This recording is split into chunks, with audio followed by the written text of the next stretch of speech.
Welcome to Paddling Adventures Radio. I'm Sean Rowley, and with me is Derek Spesh. Hello. What's happening, Derek? Not much, man. Hey, I hosted Easter for the first time. Easter Really? dinner, family, all the... I'm not religious, but we do dinner. But, yeah, we had all the people Rabbit? over to our house.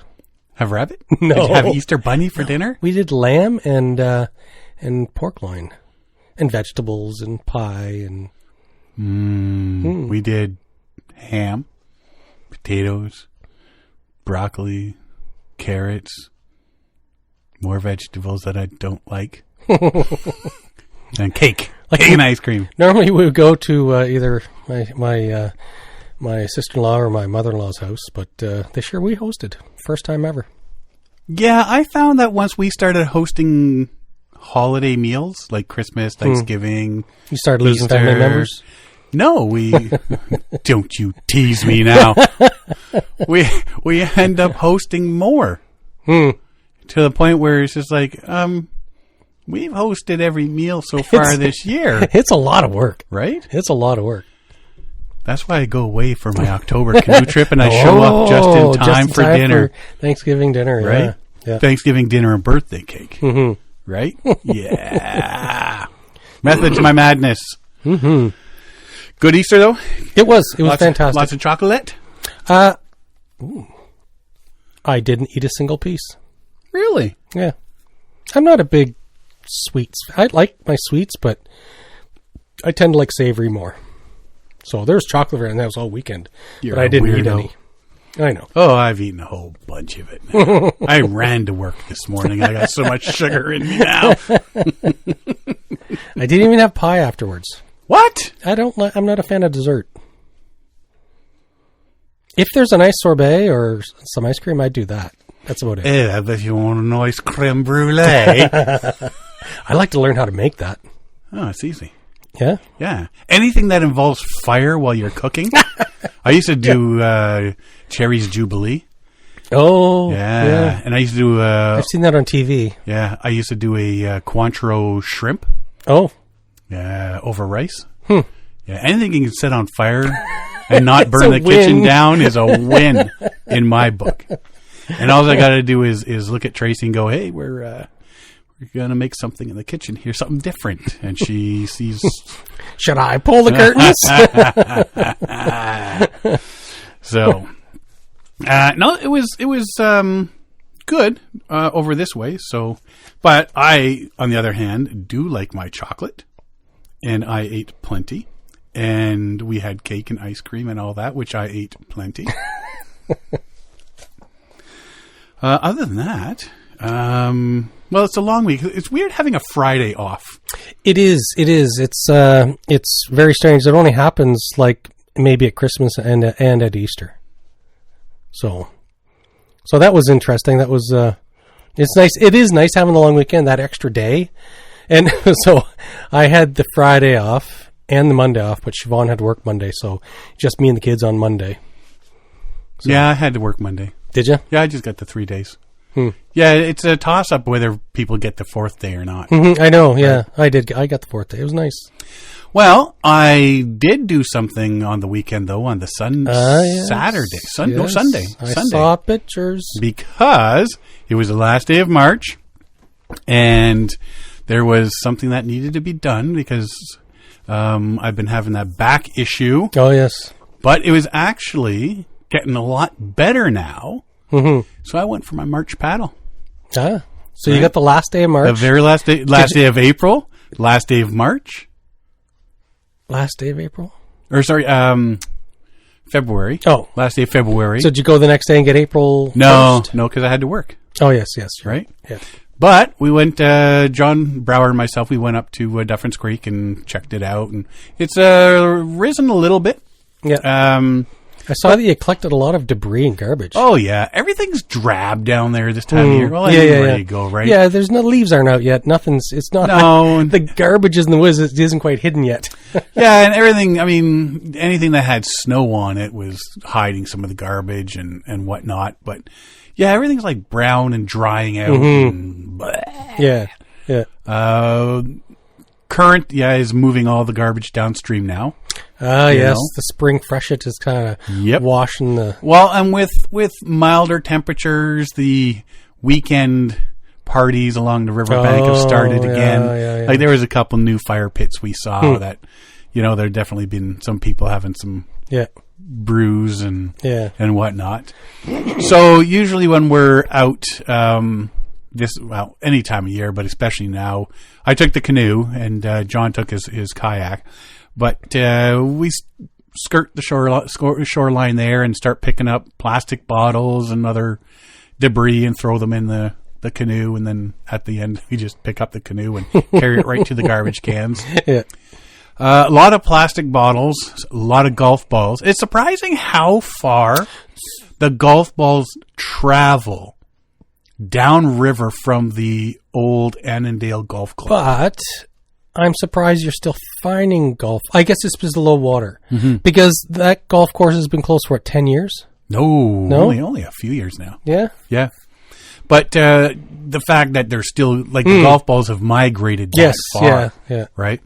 A lot of golf balls, a lot of hooks and bobbers from the trees. Mm-hmm. We practiced reduce, reuse, recycle. We reduced the number of bobbers and hooks in the trees. And reduce, reuse, recycle. We recycled them by giving them to some fishermen. Because a lot of them are new bobbers. If I did that much fishing and needed them, I would have been scooping them out and putting them in my truck. Yeah. And they will reuse them. And put them back in the trees. And put them back in the trees later. Reduce, reuse, I'll come back in a month and get these ones. Well, actually, the one guy said, if you keep going, there's a bobber floating. I just lost it. And sure enough, we go down, there was another bobber floating. That must be his, but I think they're probably $8 a pop or something like that nowadays. And I know lures are. Last time I went fishing, lures are expensive. Last summer, I went to Sail and I took a long look for lures, trying to find some cheap ones, and it's I ended up buying. I wanted to do some fly fishing, so I bought some flies. They were pretty cheap. I found the discount rack, but just regular lures for bass or whatever, you're talking $12-15. Yeah, and it's not what's cheap. Going on? It's not cheap anymore. It is a bit cheaper at Canadian Tire, but you get what you pay for, right? They're going to be rusted in a year. And well, if all else fails, you just get yourself a Coke can and you cut a spoon out of that. Yeah, exactly. Put a treble hook on it, which you can get a bunch of them for pretty cheap. And there you go. Yeah, Bob's your uncle. Make your own. We got a whole bunch of that. And the weirdest thing we found on the day was a fire extinguisher. Yeah. John just goes, we're paddling, and I'm looking at this thing, and I'm like, what does that look like to you? And he goes, fire extinguisher. I go, okay, it's not just me. And he reached down because it was easier for him to. Was it underwater? Yeah. Oh yeah. Oh. Yeah. It was in about a foot of water. Yeah. So he just reached down, pulled it out, and. So I guess it was empty. Oh, it was empty. It was empty. So took that back as well and put that in my truck. And then on the way home, there's 2 minutes from my house, there's a fire station. Oh, okay. So I stopped in there and said, "Hey, friends, just paddling the river, doing some cleanup, and we came across this." And they're like, "Really?" "Yep. Where would I get rid of this?" And he goes, "We can take that off your hands for you." So I don't know if you could just throw them in the garbage or not. I don't think. I imagine you could, but I don't think it'd be good for it. There's probably somewhere else that can get. I guess if it's not pressurized, it could just go in the regular garbage. But it is metal; it could be recycled. Mm-hmm. I have in my mind. I'm thinking of those green propane canisters that you can't just throw away because they'll have some propane left on them. And well, like I say, I thought I'm just going to go to the fire hall and they'll tell me what I can do with it. They just took it right off my hands. So got that taken care of, and lots of swans and ducks and geese. They're back. Tons of red-winged blackbirds. Oh, yeah. Nice. Yeah. Kevin Callan, I'm sure it was him that had said it a few years back. Everybody says the robin is the sign of spring, when actually the red-winged blackbirds are the true sign of spring. Yeah. When all the red-winged blackbirds are back, you know it's spring. Mm-hmm. And there was dozens of them. I've been seeing a lot of seagulls. Yeah. I haven't seen the cormorants back yet. Nope. Some seagulls. They'll be back soon. It was overcast I was starting to spit, like a misty Yep. sort of deal, just a little bit when we were putting in. Was there a bunch of kids on a bridge above you? Nope, I looked, and there wasn't a hobo. I'm not falling for a hobo peeing over the bridge a third time. Not a third time. But no, it was overcast and stuff like that to begin with, but nice temperature outside. We did have our dry suits on. The water's still rather cold. Oh yeah, yeah. So it's not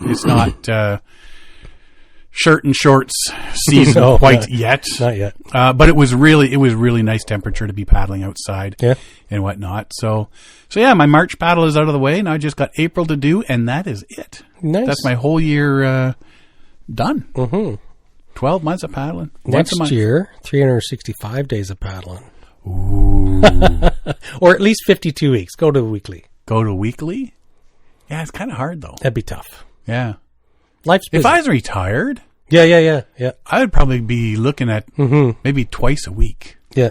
Minimum. Mm-hmm. For a year. Or 10. Or 20.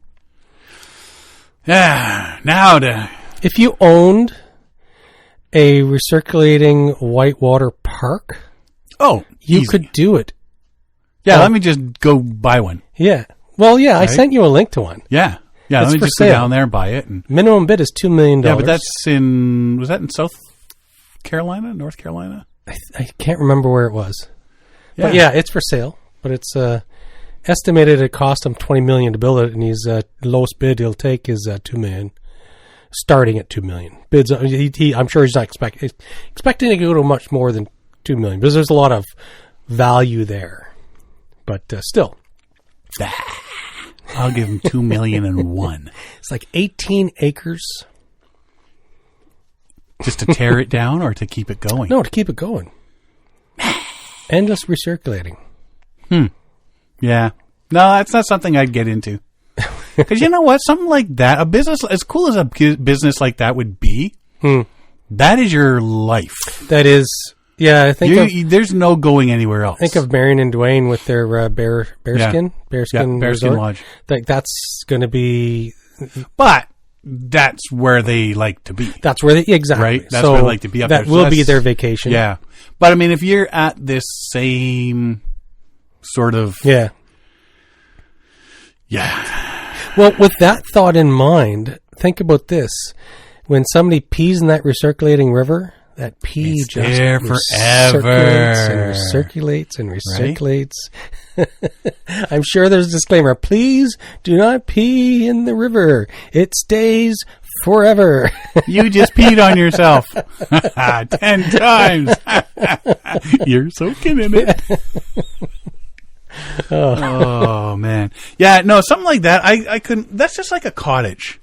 Yeah. That's my whole thing with a cottage. Like, it's pretty cool, and I've toyed with the idea of getting a cottage or a cabin or something like that. And just when you're sitting there thinking, you know what? Let's do it. You go home and you think about it, and you're like, no, Yeah. let's not do it. What you would pay in taxes every year would rent you a cottage that you just have to go once, use, and leave. Yeah. And so No extra upkeep, no fixing stuff, no roof, mowing lawns, no plumbing, no closing it down for winter and opening up in the spring, and you can go other places. Yep. Because you're sitting there going, you know what? I got 9 days holiday. Why don't we go to that same go somewhere? lake. Well, the cottage needs this doing. We need to redo the deck, and we need to do that. And you're just like, time to sell the cottage. The well pump is starting to break Yeah. again. We have to replace that, and there's too many places I want to go to just keep going to the same Mm-hmm. place. If that's your cup of tea, man, then all power to you. Me, it's just not my thing. Just not my bag. yeah, it's a lot of money, and it's just the same thing. Yeah. A lot of maintenance. Now, if I was a billionaire, Somebody maintains it for I would me. buy a cottage, go to it for a week, then sell it. Yeah. And then next time I want to go somewhere, buy a cottage, go there for a couple of weeks, then sell it. Or just walk away from it. Give the keys to the neighbor, go, cheers now. Yeah, a buddy of mine, he has a cottage. He doesn't even use it himself. He just rents it out Yeah. all year long. Maybe when he retires or something. No, he bought it as an investment property. He's a real estate agent. Okay. He's got all kinds of resources for that. So he bought a at some cottage, point tore it down, built a new one, and it rents for like a couple $1,000 a week. Wow. Mm-hmm. It's not a typical cottage. Yeah, I would imagine. Mm-hmm. I don't know. Not my thing. But anywho. So other than that, you didn't do anything this weekend. I didn't do anything else this weekend. Just paddling and eating. Well, because we had people and lounging around. Because we had people over, I did a lot of cleaning. Wow, House gets cleaned occasionally. I got out of that by going paddling. Yeah. You have not learned yet, young Padawan. Make plans for the morning of. Stella's a bit of a neat freak. Her room is always so clean. And so after we finished cleaning the whole house, she's like, why can't it look like this all the time? Because you kids. It's Beckett. He's the one. It is Beckett. Yeah. If you can train your brother, then it'll be like this all the time. Let's move on here. We got a few things to talk about tonight. There is no rhyme nor reason to tonight's show, just a whole bunch of other little thingies. It is the beginning of April. Mm-hmm. April Fool's Day was here and gone. Here and gone. I didn't prank a single person. I saw something traversing. Evan. Oh, Evan had something on his site. Did you see the canoe spring? I didn't see it. I'm thinking, you know what? As much of a joke as it is, I could see using it. So basically, it looks like one of the car springs from your car, but not as heavy duty. Yeah. And you put it on the end, like the stern of your canoe. Mm-hmm. So when you're portaging and you lift the bow up. And you bang it? And you, instead of banging it, it bounces. Yeah. So your stern will bounce off the ground instead of hitting the ground and destroying the end of your canoe. I'm thinking, you think that's a joke? I would use that. I would use that. I could use that. I bang the end of canoe all the time on portages. Right? Yeah. All the time. So that was his, he had that on his page there. And I'm just thinking, you think it's a joke, Evan?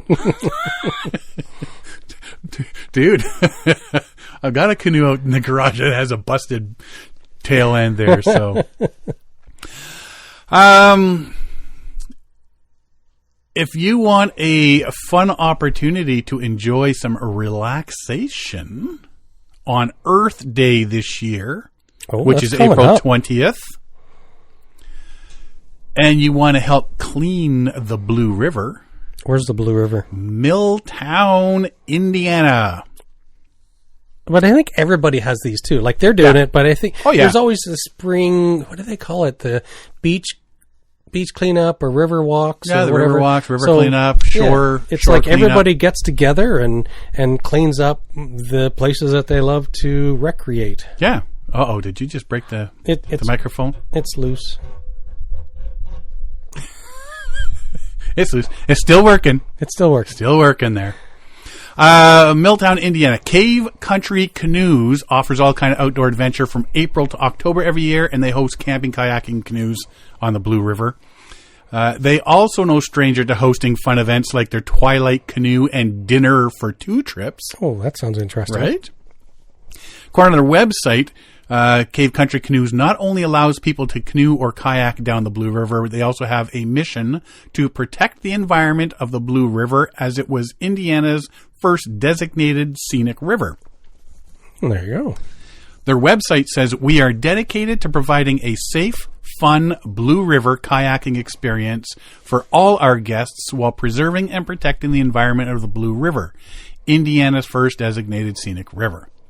And now you can help them continue that mission by participating in their free Earth Day canoe and kayak event. If you want to help Cave Country Canoes continue their mission of preserving and protecting the Blue River, and you want to canoe for free, which is always a good price, their cleanup event is perfect for you. April 20th, Earth Day. Cave Country Canoes hosting free half-day trips with free boat rental if you volunteer to help clean up the river. have times starting as early as 9:45 a.m. and leaving as late as 11:45 a.m. You want to enjoy some free canoeing or kayaking while doing your part to help keep the river clean? Go to the website, look under the events tab, cavecountrykanoes.com. Cool. So, yeah, this is a time of year coming up where people, when the weather starts getting nicer and the water gets warmer, a lot of groups start saying, hey, let's get out there and do some cleaning. Exactly. I mean, we were out there this weekend. Like what you did on the weekend. Exactly. Yeah. And it's the best time because the leaves haven't filled in, and so you can see all the stuff along the shorelines, and it's easier to clean up, easier to find the garbage. Yeah. Unfortunately, people are still irresponsible enough to be dumping stuff like that. But, well, you know what? Like, there's some of the bigger logs and stuff collect all the garbage, and because, like you say, the shoreline is like it's all brown and trampled, and none of the leaves and that are starting to come out again to hide the garbage. Yeah. So if you can get into all those spots before all the greenery starts puffing out, then you can get in at all that extra garbage and stuff, and hopefully clean it up. So, yeah, 'tis the season. The Humboldt Broncos. Yes. Do you remember the bus crash? That was 2018 or something, right? 2018. The hockey team, Humboldt Broncos hockey team, hit by a semi-truck. In Saskatoon, Saskatchewan. Yeah. So one of the survivors, their goalie of the bus crash, has qualified for the 2024 Paralympics in Paris. Rowing Canada says Jacob Wasserman has earned Canada a country quota spot in the event known as PR1 Men's Single Sculls. 24-year-old who trains in Saskatoon recently competed for Canada in a continental qualification regatta in Rio de Janeiro. Wasserman played goalie for the Broncos, one of 13 survivors of the deadly 2018 bus crash, which left him paralyzed. 16 people were killed when the junior hockey team's bus collided with a semi-truck in a rural intersection in Saskatchewan. Big story up here in Canada. Like all across Canada. That was huge. But to go from that to now, exactly. You know, and now he's going to compete in the Paralympics in Paris. That's huge. That's huge. Yeah. Good on him. Have to. Hopefully, he does really well, and we'll keep an eye on that. Yeah. Another little tidbit here. We're going to be talking a few things about books tonight. This one has absolutely nothing to do with paddling. It's just funny and weird. The Louisville Free Public Library shared on Facebook that 2 books checked out by the family of music legend Morris Perlmutter King in the 1920s were finally returned. Library officials say King checked out the book titled Famous Composers and Their Works in 1924 when he was 14 years old, and he never brought it back. King's family told library officials that the book helped spark his interest in music, which eventually took him to Sin City. King initially played the violin in Louisville Orchestra and moved west to start his band and release new music. He became a headliner during the early days of the Las Vegas Strip and was close friend to the Rat Pack. Musician was born in 1909 to Russian Jewish immigrant parents. His mom, Miriam Mary Perlmutter, also checked out a book covering Russian language in 1927 and never returned it. This is a family trait. Don't give anybody that name a book. King died in 1993 at the age of 83. His son Michael found the books in his LA home several years later, and he, along with family members, finally returned the books to the library. So even if you found them, and you didn't immediately go to the library, you held on to them for a few more years just to make sure. You're humming and hawing.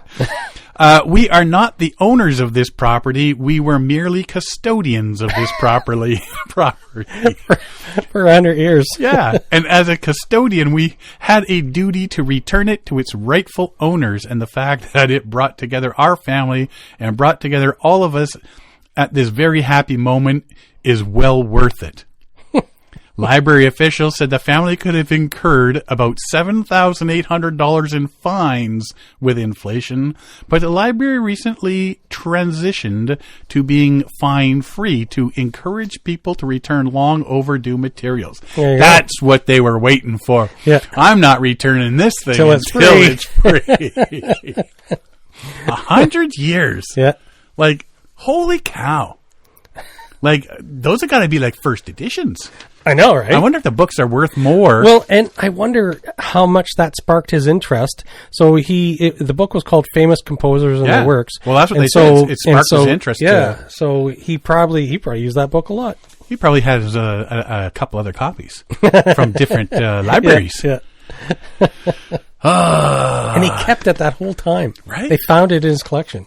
It's probably like in his shoebox at the bottom of his closet. Totally probably forgot it. Or maybe it had a prominent spot right on his bookshelf at eye level. Or it was with his comic books. Yeah. It was in the back of his closet. That's where that went. So we talked back in the fall, there's an article that came out about Parks Canada closing lakes and the whirling disease. Whirling disease. Mm-hmm.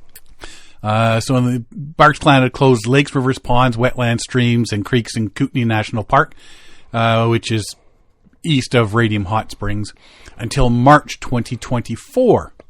Well, March is done. And it made the decision after it found the parasite that causes whirling disease in Yoho National Park. Water bodies in Yoho were also closed because it borders Kootenay National Park. Whirling disease has extremely high mortality rates, up to 90%, in certain kinds of fish, including iconic Columbia Valley species such as kokanee salmon, west slope cutthroat trout, and mountain whitefish. So I think it's whirling because they just keep swimming in circles until they die or something. At the time, Parks Canada, Lake Louise, Yoho, and Kootenay Field Unit Aquatic ecologist Shelley Humphreys explained that the closures were a precaution taken to prevent the spread of the parasite while Parks Canada figures out its next steps. Well, they figured it out. Last week, Parks Canada extended the water body closures in Kootenay and Yoho for a full year until March 2025. Federal agency has outlined in a statement that it's spent the winter months analyzing its options, and the continued closures will help protect fish and allow Parks Canada to conduct further sampling and monitoring. There's no treatment for whirling disease, and once the disease is established, it is extremely difficult to eradicate. So another whole year. And it makes sense when you think about how it spreads. It sucks, but it's like an invasive species, and we are one of the main carriers of it in our watercraft, our hip boots and whatever, right? So kokanee salmon, west slope cutthroat trout, and mountain whitefish are important ecologically. Both kokanee and west slope cutthroat trout are considered keystone species in certain ecosystems. All three species are very popular with anglers and tourists who visit the valley to fish, and all three species, especially the kokanee, hold significant for local First Nations. The cases of whirling disease in Yoho last year were the first cases anywhere in BC, but the disease has been present in nearby parts of Alberta for several years. And I've never heard that till we were talking about it. Last fall, yeah. Yeah, that has been in Alberta. Disease probably spread across the Continental Divide by hitching a ride on recreational equipment such as fishing gear, stand-up paddleboards, kayaks, or boats. It's the most likely method of transfer people and recreational activities, especially if they don't handle their equipment properly or clean it well, Humphrey says. And see, when we drove across Canada, I made sure I washed my boats first before we took them across. To make sure fishing equipment and boats are truly whirling disease free, all water, mud, and plant matter must be thoroughly removed, and the equipment then left to dry for minimum 48 hours before it is used in a different water body. This process is inconvenient, especially for those who want to visit a certain lake one day and a different lake the next, but it's necessary. Humphreys, an avid angler herself, has 2 pairs of waders. If she visits 2 different fishing spots one weekend, she uses a different pair of waders at each. So if you're thinking you're going to go out and do some fishing and paddling in Yoho or Kootenay, it's not happening this year. No, and it's close. It's like no water, no water activities. Yep. No swimming, no nothing. Yeah. Again, it sucks, but it's definitely Well, needed. and we caused it. Yeah. Well, not we. Well, not we. But Derek did it. The royal we. It was Derek. Derek went out there. Derek spread invasive diseases. Yeah. Humans can't be careful and take the diseases with them. Exactly, yeah. Then this is what's going to happen. This is why we can't have nice things. This is why we can't have nice things in nature. So I was having a chit-chat with John while we were paddling, and he was in his kayak, and he's got this nice Kevlar, really, really lightweight kayak paddle. Mm-hmm. And we get talking about Greenland paddles and stuff like that. I know a lot of kayakers that I paddle with have Greenland paddles. You've got a Greenland paddle. Yeah. And, everybody's, they're so great. They're, all the benefits to them. And my beater paddle, and we call it a beater paddle because it gets the crap beaten out of it. And I've talked about this paddle before. It's my favorite paddle. It's got a crack up the middle. Well, now it's got a massive chunk out of it. Don't know where that happened, but it happened on Sunday. Yeah. I was using it to prop myself on shore to grab some garbage. Yeah. But then I was paddling and I noticed, there's a big chunk missing out of my paddle somewhere. You get attacked by a shark? Yeah. So he says, time for a new one. And I said, I'm just going to use this till it looks like a single-bladed Greenland paddle. To which I then considered a question. If Greenland paddles, kayakers just expound on how great Greenland paddles are. Why is there not a single-bladed Greenland paddle for canoeists? Explain. Well, personally, I think it's because Greenland paddles they're easy on the joints, easy on the shoulders. You're not going to win any races, but you're not pulling in as much water as you would with a deeper cupped paddle, right? Yeah. So you're not gonna you're getting there when you get there. You're out there because you're enjoying it. But for a canoe to do any effort in a canoe, especially if you're solo, you have one paddle, and if it's a Greenland-style single-bladed paddle, you're not going anywhere too quick. Well, that's the whole point of enjoying yourself on the water. Sure. You need something just to act as a rudder. So basically what you're thinking is, I just need a slim-down 2x4. Yeah, I just need a stick. Why take all the time to shape that into a big blade? Well, we have experience similar to that is when we went canoe pulling, in the deeper sections, you use the canoe pole as a paddle. But that's what I'm saying. It's like, if it's good, because you pay some good money for a paddle, a good paddle. Well, you could get like a discount paddle rack, just a shaft that widens maybe an inch. Yeah. Give it some think how light it would be. Just think how light it would be. That's my next business venture. Yeah. Canoe Greenland paddles, single bladed. I think it's nice because when you use I'm just going to ramble off the top of my head. It's a stream of consciousness here. When you're doing like a J-stroke or you're doing a pull or you're any of those extreme measures when you're trying to turn a canoe around or do whatever, with a kayak you have two blades. And so it's easier to maneuver. Plus, a lot of kayaks has a rudder or skeg or something to help out with that. So it does make sense. See? But I would be interested now to try it. Maybe I'll take one of my paddles, I'll shave it down into a thin stick and see I'll just go buy a 2x4. Carve down a 2x4. Carve down a 2x4. Coat it down. Yeah. Good old Betty the single-bladed. Anyway, that was just, these are conversations that are held on the water. Yep. And then when you get home and my wife asks, so what'd you talk about? I say, nothing. Because I don't know, she wants to know what we were talking about. Yeah. Mind you, we did also have the conversation that maybe it's time for me to exchange my wife and daughter for new ones. Yeah. Because when we got out of the water, usually I'll just say just loading up and heading home. Yeah. I said loading up, making a stop at the fire station. To which the question would be, why? There was no why. There was no batting of an eyelash, nothing. Okay, stop at the fire station. Stop at the fire station. Okay, whatever. Like, it didn't surprise them anymore. The thrill is gone. I didn't even bat an eyelash. Well, of course, when I got home, you stopped at the fire station? Yeah, because we found a fire extinguisher. Oh. Really? Oh, I thought you lost a finger or something. No, I would have gone to the hospital for that. No, I probably wouldn't have.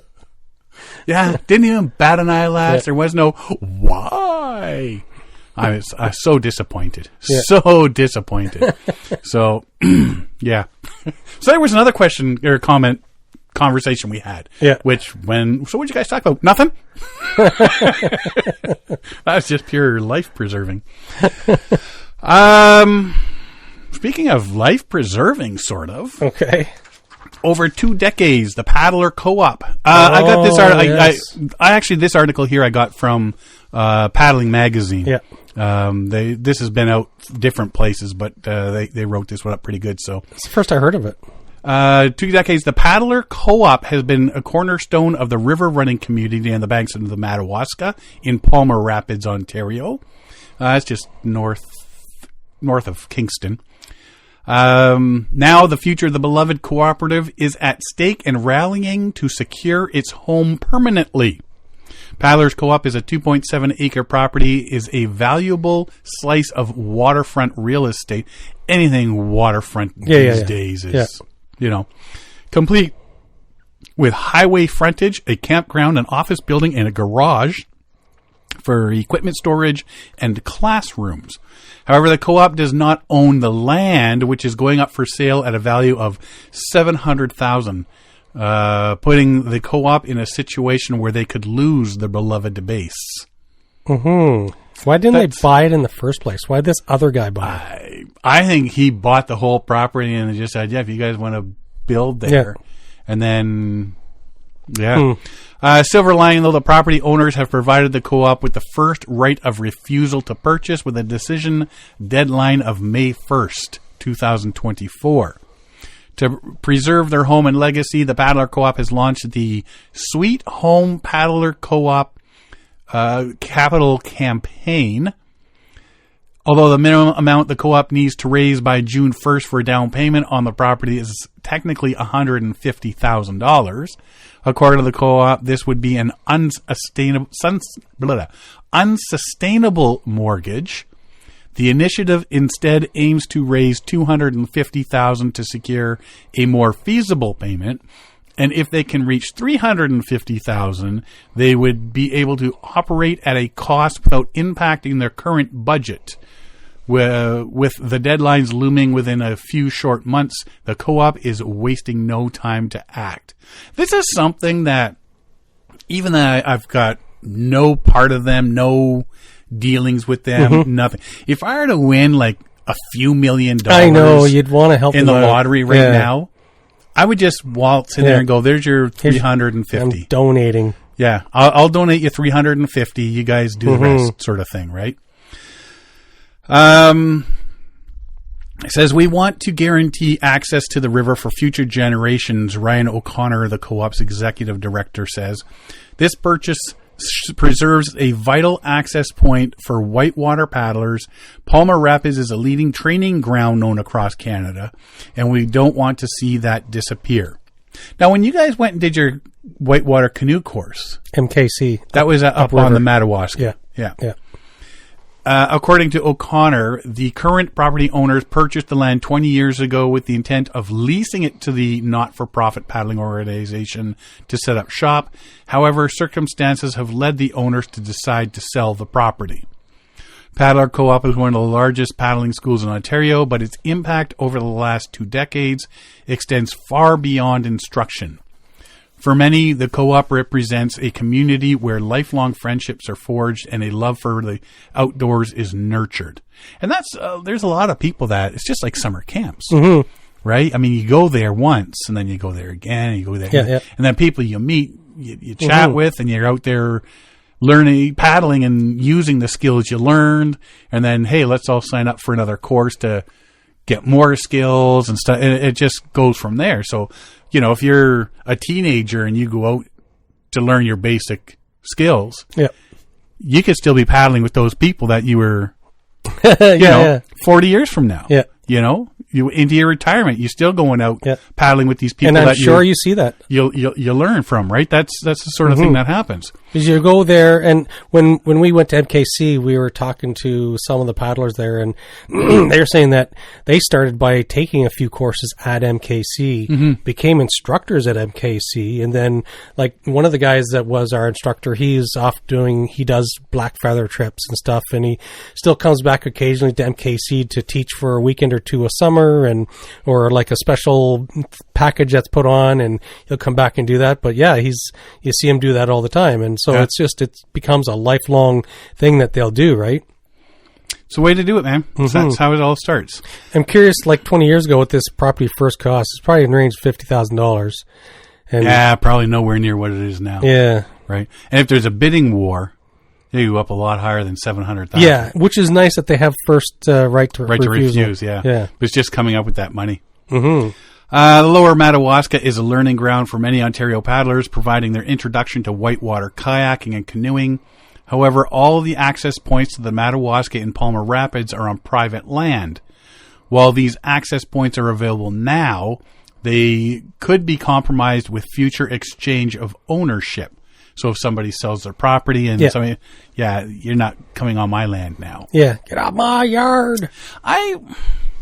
You hear a lot of that through the States. Yes, absolutely. A lot of that through the States. Yeah.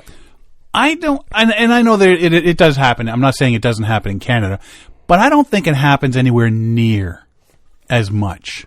I don't think so. But the problem is all it takes is one bad experience. Yeah. So like it's like, whatever, you guys can use this access way, this portage, this whatever. And then someone trashes it. And then just somebody comes along on weekend and has a party, has a bonfire, burns a few trees down. And then it's like, well, enough of that. Yeah. Right. And so all it takes is one individual, again, to take away, well, that's why we can't have nice things. Right. Right. O'Connor shares that as a not-for-profit, should they own the property, they can create a trust or a fund to ensure paddlers can access the Madawaska decades from now, regardless of whether the co-op still exists as a business. And that would be good if they can. Yeah. And again, there'd be a lot of legalese, because if they're no longer a co-op, then who owns it? Mm-hmm. Does it become a conservation property or something? Right. Well, see, there's. I don't know if you'd call this. Along the same sort of thing. Down in St. Catharines, there's a merry-go-round, a carousel. Yeah. And the people that owned it left it to the city, Port Dalhousie, and said, you can never raise the price. Oh. It's still to this day 5 cents a ride. So you give them, and a lot of people, they'll just go around once or twice or something like that. And it's still run and money set up to keep it going, that sort of thing. So I got to think that would be the same sort of legalese saying you can never cut off. You can never cut off river access. If you buy this property, be aware you can never cut off access to people that want to go and paddle. The only way you can do that is by making it a conservation property. You have to give it up to the conservation trust. Like, you can't force a private owner to do that. Yeah, well, that's unless the you whole thing. add a right of way into like, if there's some sort of right of way, and so there, or you split your property, and you sold half of it to one guy and half to the other guy, and the road to the access went right between the two. Ideally, it'd be best if it stays as a co-op for the next 100 years type thing, and it's maintained as a co-op. It's going to be tough if they can't get up enough initial funding to. They're trying to get their mortgage down. Well, I think they're like 120,000 already. Yeah, and what they need to do is they need to make enough of a down payment so their mortgage is less than $500,000. Mm-hmm. And so in that range, then maybe they're paying, $3,500 a month or $4,000 a month or something, right? Yeah. So that's what they need to do, is get it down low enough for them to afford to do that, because they're not running any trips in the winter. So whatever they make over the summer has to carry them through the rest of the year. Carry them through, yeah. We believe in securing a space by paddlers and for paddlers, O'Connor says. If we aren't looking at access now, we risk a day when we don't have these places. Mm-hmm. And that's exactly the whole point, is just making sure there's access. I don't think the whole big deal is making sure the co-op stays there. Yeah. Like that they're selling trips and all this. No, they're more concerned that in the future that there's access to the water. Once private entities get their hands on stuff like this, they're going to build a cottage and block access. Yeah, my property. Yeah, the urgency of the campaign is palpable. If the fundraising goal is not met by June 1st, the property will be listed for sale. Should the property be sold to someone else, there is no guarantees for the co-op. Looking at the economics of the sale, O'Connor is certain their cost to maintain a lease would increase substantially. However, there's a strong sense of optimism. The co-op contributed $50,000 from its reserve funds to kick off the campaign. To date, it has now garnered more than $120,000, demonstrating the community's support. For O'Connor and the cooperative, they are on full tilt to reach the goal and make the purchase. We are committed to and confident, and everyone in our paddling community has told us we are doing the right thing. If you want to help out, go to paddlercoop.ca. Co-op has the hyphen in the middle of it, co-op.ca. Go to the website, find out more about the co-op, and there's also a link to donate. I'm hoping that they're able to do it and keep the place open. Yep. I mean, not just keep the access, like I say, it's a good learning it's a good school, business. right? Yeah, exactly. Yeah. And as we progress and as properties and lands get more expensive, there are more and more people who do have that expendable income that really want to, hey, I like this piece of property. I like this river access. Private. Yeah. Right. So it'd be good if they could achieve their funding goal and be able to purchase the property. See, and if I had something like that, and people want to cut through my property, I'd make a stipulation like you have to portage wearing clown shoes. Jeez. Of course. You know why? It's because just pure entertainment on my behalf. So in my journey through Google this past couple of weeks, I came across something about skiing, which has nothing to do with paddling. Except for this specific topic. Except for this, sort of. According to a report, California ski accidents are up nearly 50% over the last 2 years. This has been attributed to the rise of GoPro use. Yeah, people put cameras on their head so they take more risk. I got to make this an epic video. Right. Selfie stops. Oh, and THC-laced gummies. That's quite a cocktail. And one person that they did the survey mentioned that chairlifts often smell like skunks when they should smell like pine trees. Mm-hmm. So we've had different discussions, experiences and discussions and stuff like that. And I had the question, have you noticed the rise in the smell of weed on canoe trips the last couple of years? And myself, I haven't. And we've even come across people on portages puffing away. You have, yeah. I haven't. You know, and you get to the end of a portage and there's a group of people there, different ages too. It's not just young kids, you know, damn young whippersnappers. Yeah. It's different ages, and they're all sitting there, and a couple of them are smoking up, and you know, and there's a lot of people I know, even on Facebook, stuff like social media and stuff, they talk about gummies this, gummies that, getting gummies.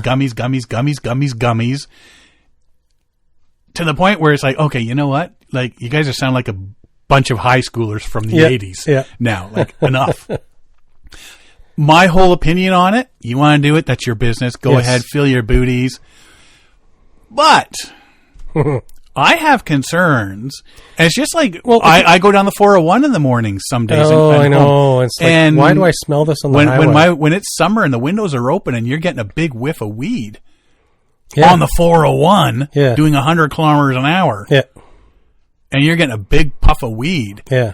Like, I don't want you on my road with me. Mm-hmm.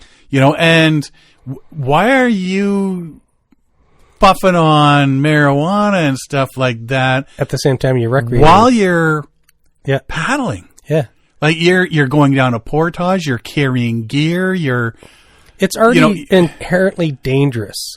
And now you're adding an aspect where you're not at your best, you're not at your peak performance, you're not, you don't have so you maybe feel a little bit more bulletproof, you're doing some riskier things because you're on gummies or you're smoked up or whatever. And I don't know, I think you're dulling the experience too. It's like, why would you go out there into the backcountry and dull that experience, dull your senses? It's like, I don't get it. I just don't get it. Yeah, and I mean, it's becoming more than just a beverage around the campfire at nights. Mm-hmm. Like I say, I have no problems with that part. Mm-hmm. I tend to have after supper, around the campfire, when you're actually doing the part that you can get injured at, you know, carrying a bunch of gear down a portage, and you've got a joint hanging out of your mouth. Yeah.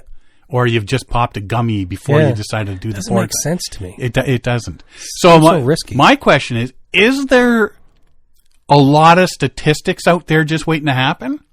I think or are they happening and a report is just waiting to be written? Yeah.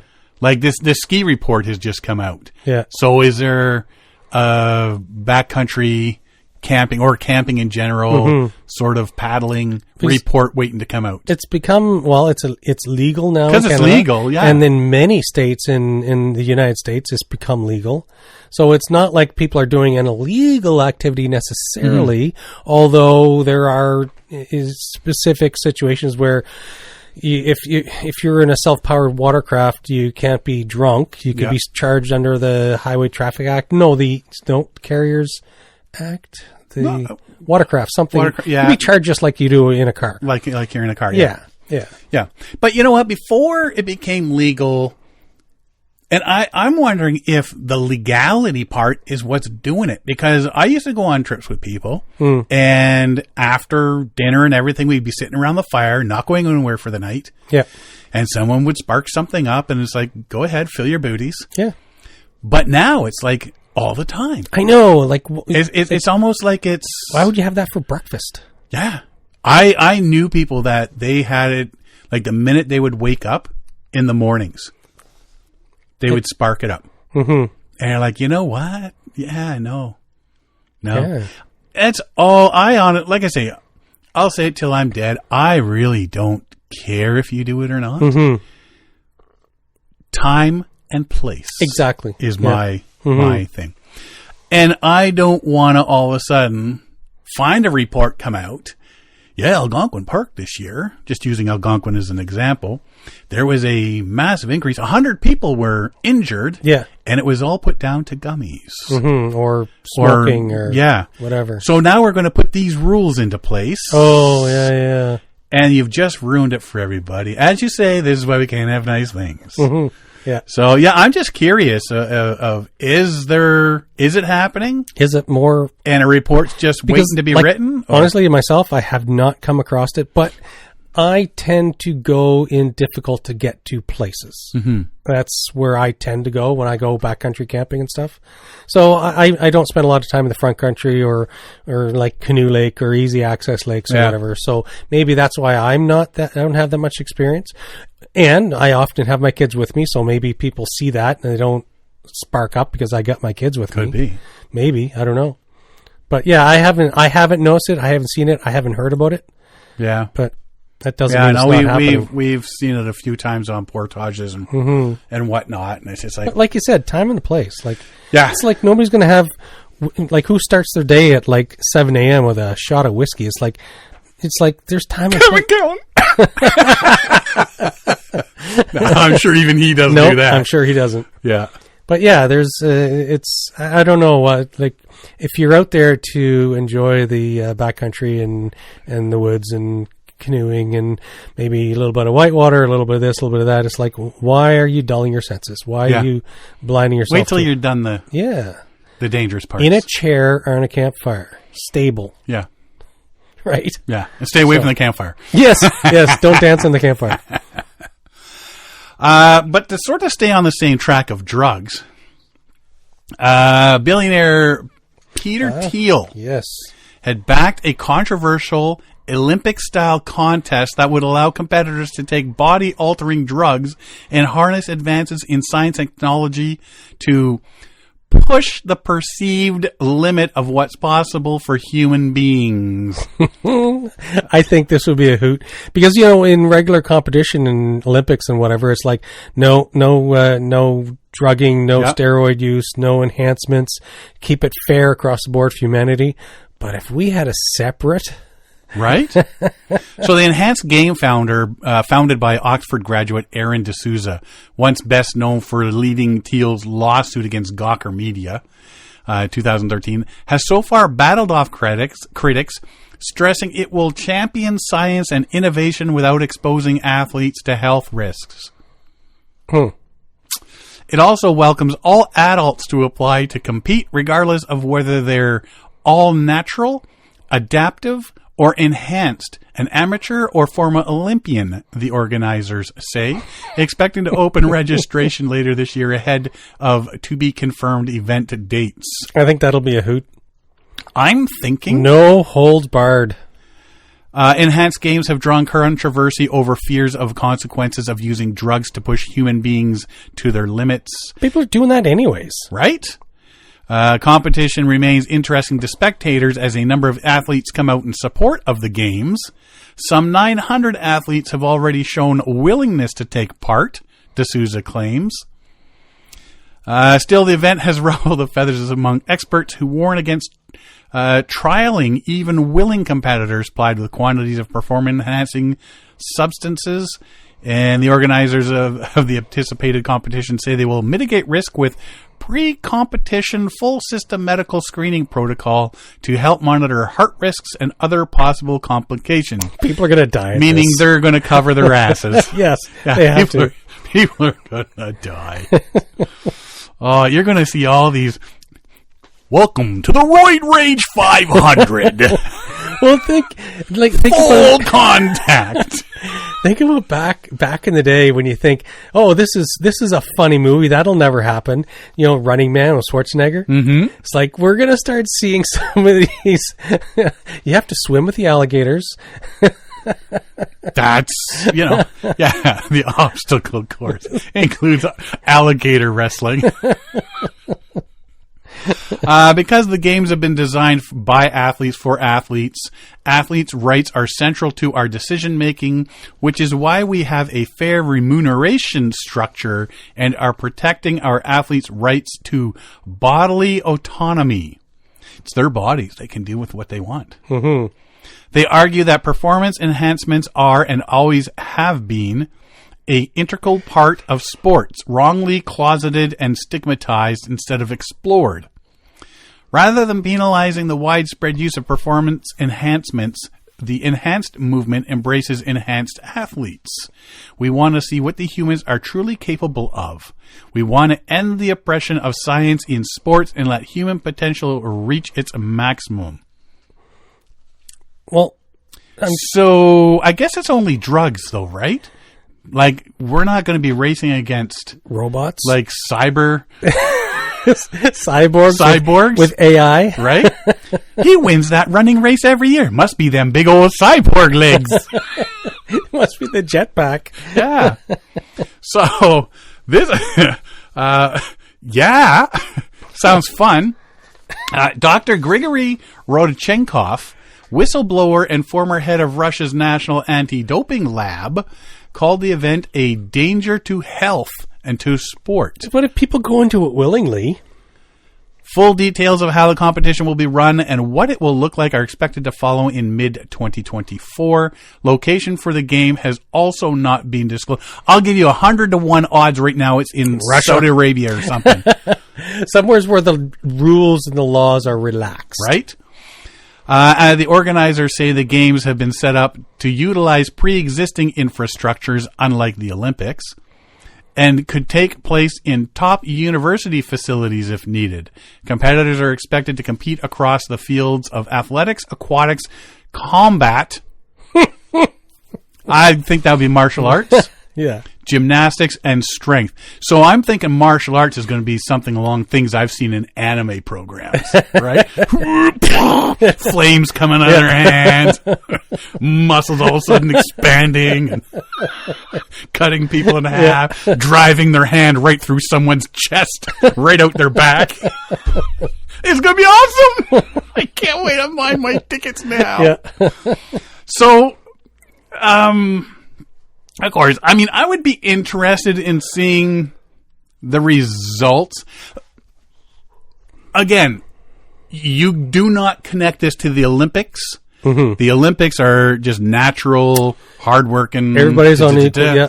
If you want to get an enhanced series going, you make sure that it's, totally separate. Yeah. Okie dokie. Yeah.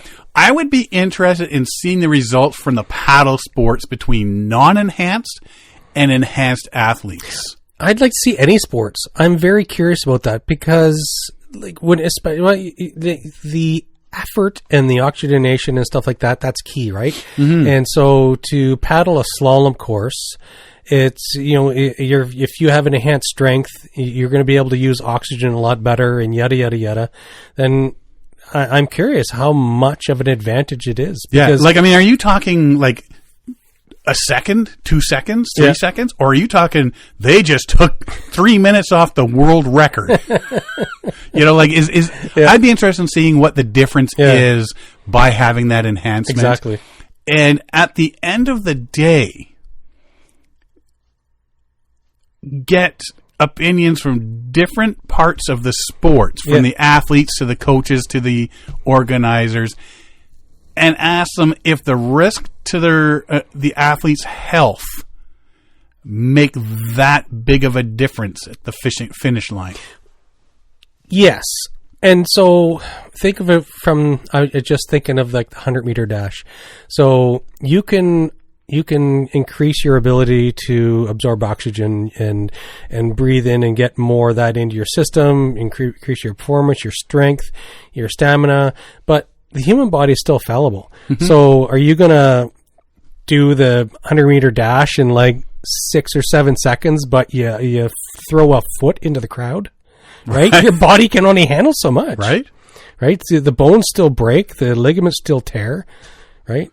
Yeah, if you can run a 10-second race without enhancement, and you're an hour and a half later you're feeling great again. Yeah, I don't know what the time is. Yeah, versus you do all these enhancements and you cut a second and a half off that 10 seconds. But you're down for 3 months. And chances are you're never going to breathe properly again. Is it worth it? I know. But yeah, I would just be more interested in seeing how big of a difference it would be. Yes. Now that it's out in the open and they're doing all these different things, and what kind of scandals would they have at the enhanced game? Are they going to have to draw a line on the type of enhancements at some point? No robotics. There's drugs out there are downright, you run 2 races, you're dead. Yeah. So sort of deal. maybe there's something that is just a little bit too much. Yeah. Because you see the people who get all roided up and it's his muscles are too big. What happened there? That's unusual. Yeah. Right? That's got to be steroids. That's too much. Yeah. Can your heart handle that? Interesting to see. Mm-hmm. Yeah. I want to see some races. Yeah. I just want to see those really roided up rowers going to town.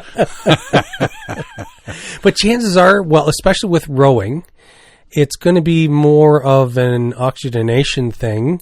And so if you can enhance your blood supply, then that'll be different, because you don't want to be too big to win a rowing race or running race. Yeah, you don't want to be big and bulky. So you're going to see different people aiming in different directions depending on the type of sport. Mm-hmm. Like, of course, powerlifting, you're going to see people as big as a tree. Yeah. Right? But you got to lift 2 weights. 2 barbells, not just one. Yeah. But no, like when you get the canoeing and stuff like that, in the Olympics and stuff. It's all about oxygen use. And you see these guys going, like, how much faster are those arms going to go? Well, what's funny too is, and just thinking back to all the people I see who compete at a high level in rowing and scull and whatever, massive shoulders and arms, but they have the tiniest little legs. Yeah. They look like Gru. Yeah.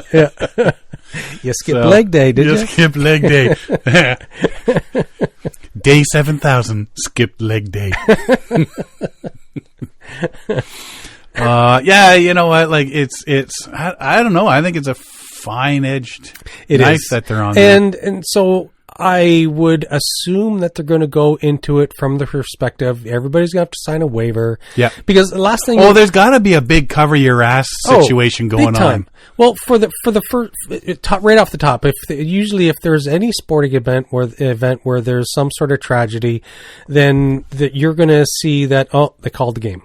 Yeah, and it's very tragic. We lost an individual, but if it's enhanced games, chances are you're going to want to say, well, we haven't expected this. We knew that that power lifter was probably going to explode his heart, so we're going to continue the competition, right? Yeah. So I imagine it could be a perspective along that line, because anybody who's enhancing themselves, there's high health risk. One of the very first forms they're going to sign is, if something happens to you, the enhanced games are not held responsible. Yes, exactly. You cannot sue us. And we're not stopping the games. Yeah. We've invested money. The janitors are coming out. They're moving your carcass to the side, and we're continuing. Yeah. If you're on a marathon, you just kick you to the side. We keep on going. It's up to your team to collect your carcass. I don't know. We'll have to... be interesting. Have to see what happens there. Mm-hmm. No holds barred, no rules. No holds barred. Enhanced games. Yeah. The money they would make on TV. I think so. People would tune in just absolutely like rubberneckers when they pass drive by a car accident on the highway. Absolutely. Everybody slows down because they just have to look. Yep. It's in the opposite lanes. It doesn't affect us, but we're going to drag traffic right to a complete stop to look. Right?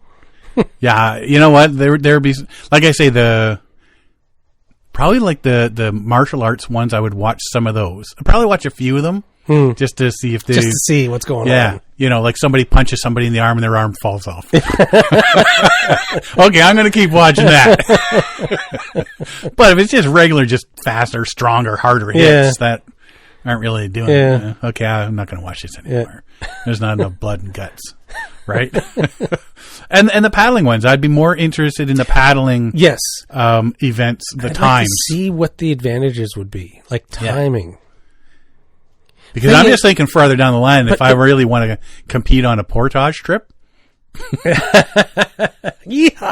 going to hit up that athlete. Hey, buddy, what'd you take there? I'm going to my M&Ms and gummies.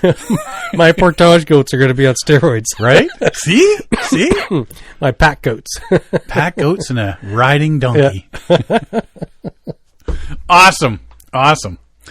Last thing is the word of the day. The word of the day is I appreciate you finding this. Sundoku. Derek is a Sundoku sensei. Sundoku is the phenomenon of acquiring reading materials, but letting them pile up in one's home without reading them. The term is also used to refer to books ready for reading later when they are on a bookshelf. The term originated and was used between 1868 and 1912 as a Japanese slang. Derek engages in Sundoku. He is keeping the tradition alive. Yes, I am. Thank you, Derek. I came across that a couple weeks ago and I totally forgot. And then this week I'm sitting there, oh, wait a minute. I got a word. I got a word for Derek. Do you have any new books lately? I got some for Christmas. There's some floaties in my beer. Yeah. Oh, yeah. We are drinking Youngling Hershey's Chocolate Porter. Do you remember who brought this to you? No, I got so much. That was at the Quiet Adventure Symposium. It all ended up in my beer fridge. But so good. It was actually quite good. Because you usually get chocolate porters and you can't taste the chocolate. Yeah. But the Hershey's chocolate porters. They melted a chocolate bar right into that. I think that's what you get at the bottom. Youngling Hershey's Chocolate Porter. A little bit of chocolate right at the bottom there. Brewed that's tasty. By Youngling and Son Inc., Pottsville, Pennsylvania. Pottsville, Pennsylvania. Alrighty. Very good. Thank you to whoever brought that. Yes. Anything else? I do not. Really? Why not? Hey, you got any plans for the summer? Now that I have a term for it, I'm going to become a sensei at the Sundoku. See, I have to learn how to write it. Say Sundoku. It too. I can learn how to pronounce it. Yeah. I just know because Shogun's on TV right now. Alrighty. Well, that's all I got this week as well then. If you want to find out more about us, you can find us at paddlingadventuresradio.com. We're on Facebook, Instagram, and Twitter. You can download or stream our episodes on iTunes, Apple Podcasts, Spotify, Podbean, iHeartRadio, Player FM, and all your favorite podcast downloading sites. Or you can just go to the episode page at paddlingadventuresradio.com and you can download or stream all our episodes there. And if you like to listen and you're good with YouTube and not all the podcasty stuff, just go to our YouTube page and you can listen to our episode there as well. There you go. If you enjoyed the podcast, please share it with your friends, family, and fellow paddlers. I want to thank everybody for listening this week. I'm Sean Rowley. And I'm Derek Specht. We'll see you next time.